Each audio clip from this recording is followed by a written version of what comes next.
I also like in his sovereignty how well, but also in his majesty, how the scriptures are calling the sea to praise the Lord. We see this in Psalm 148.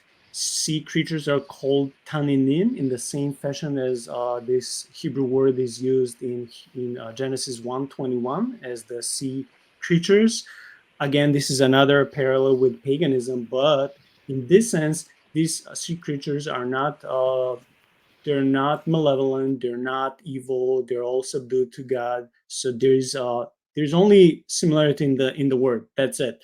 We also see in Psalm 96 where she is called Yam. Again, this would be a pagan goddess, but in the Bible, it's not pagan goddess. It's just sea, which, like you said, better than me, could be used in good or in good purposes or bad purposes, but it still is God's purposes. It's not out of God's control.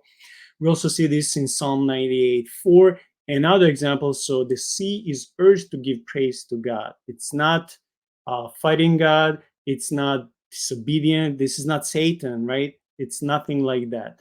Um, Actually, I like how again, David Tsumura, he assesses in great lengths and he says that Yam, which is sea or the pagan goddess, does not even appear in Genesis 1 2. So it's wrong to assume that there's this goddess with whom Yahweh is wrestling in Genesis 1 2.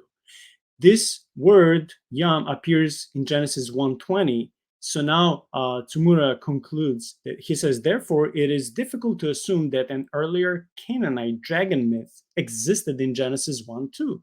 There is no evidence that Tehom in Genesis 1:2 is the personification of an original Canaanite deity as John Day assumes. Tehom is Tiham, ocean or water, part of the earth made by God. There's no, again, I love creepy things. I like scary things. I like supernatural. I like, to get lost and visualize stuff. But I also like getting biblical and scholarly and academic. And I believe wholeheartedly, if I can say, um, what Tsumura comes to in his research in the book he writes.